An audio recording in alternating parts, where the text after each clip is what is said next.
I must have been driving for about 3 or 4 hours. I had lost track. I was following my GPS, but the signal was terrible. Half the time it was just frozen. After the 400th or so turn, all the roads began to blend together. I was desperately lost. At some point, I stopped because I found myself at a fork in the road. There was a dead end sign in between the two roads, but weirdly enough, it was equidistant from both of them, so I couldn't tell which road it meant. Even stranger, when I looked in my rearview mirror, the direction I had just come from was cut off by a mess of tangled roots and branches, and another dead end sign. I decided to take the road on the left. After a couple 100 feet or so, I was back at the fork. I repeated the pattern a few times. It didn't matter which path I took. They both led back to the same place. Eventually, I stopped my car in confusion, and I saw the sign open its mouth, if you could even call it that. It started moving towards me, and then it all went black. I was disoriented, laying on my back on the ground. Somehow, now outside of my car, I was weak, in shock. I couldn't feel anything, but I managed to gain my strength enough to crane my neck to look at myself. My body was mangled. There was a thing sitting on my chest, gnawing at the end of my leg. What used to be my foot. It had cracked my shin so that it was barely attached to the thigh by strings of viscera. The thing was tall, lanky, with skin that wrapped tightly to its bones. It had a large, flat, diamond-shaped head. I let out a horrified squeak, all I could muster. It turned its head to face me, cocked it sideways curiously before it just lost interest and resumed feeding. I reawoke on the side of the road, still mangled, with paramedics examining me. Have you been experiencing any more memory loss? Many moments are fuzzy, or completely blank. How much memory did you lose? How the fuck am I supposed to remember how much I don't remember? This was the statement given by an eyewitness of the entity to a Bureau of Anomalous Containment agent shortly before they shot him. This creature, hereby dubbed the Dead End Demon, or the Dead Entity, was first documented by paranormal investigator Evan Tortorelli. And yes, he is in fact the same person as the pasta. As you may have noticed, the Dead End Demon has a dead end road sign in place of a face. No shit.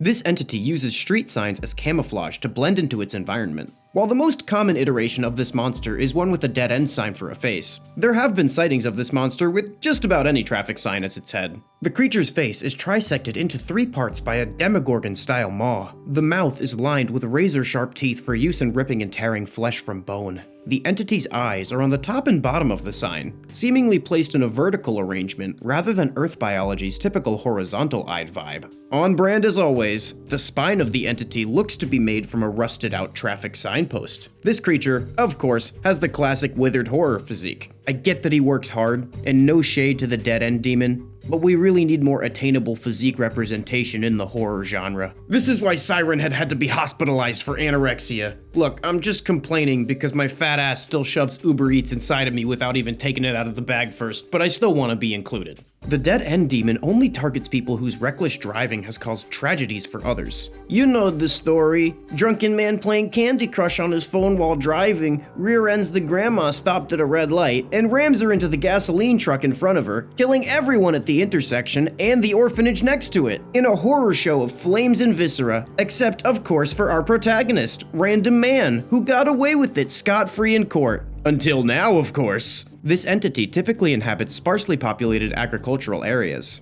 Mainly, it sticks to desolate country roads, but when it has a specific target in mind, it will leave its comfort zone like the big brave boy that he is. This creature waits to strike until their victims have been driving for a long time, and it prefers to attack in the dead of night. The combination of low visibility and sleepiness makes the drivers easy pickings. This entity sets an anomalous trap, which causes the victim and their car to enter its pocket dimension. No one is exactly sure how the Dead End Demon transfers its prey into its pocket dimension, but traffic cam footage captured before dead end events show the car instantaneously dematerializing before reappearing shortly after, alongside its owner in the same spot, both totaled in a gruesome fashion. The Dead End Demon's pocket dimension functions like a treadmill. It traps the victim in a loop on the same forever repeating trail until they stop their car in confusion.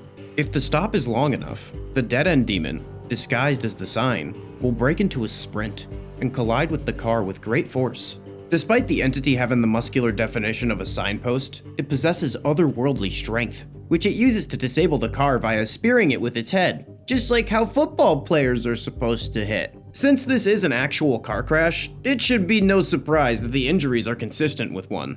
Among other possible injuries, victims often leave with broken bones, glass lodged in their skin, and in some severe isolated incidents, tummy ache. The one constant injury shown in victims is severe head trauma. The dead-end demon will then proceed to remove the injured victim from the vehicle and consume parts of them. It will always consume the foot, but it will either be the left or the right, depending on the country. Sometimes it'll consume the hands too, and in particularly gruesome cases, it eats the eyes. The severity of the injuries and what parts the critter eats depends on the severity of the tragedy caused, and how reckless the individual in question was when causing the accident.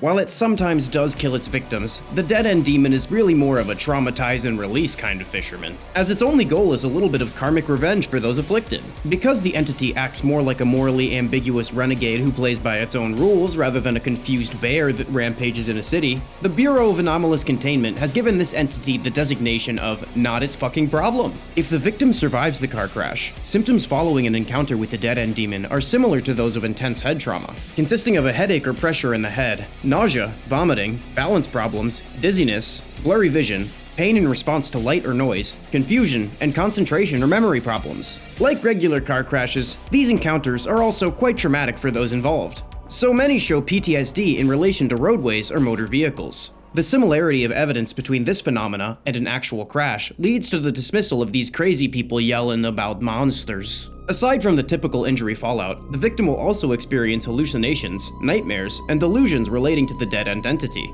And while these will fade in frequency, they will never completely stop.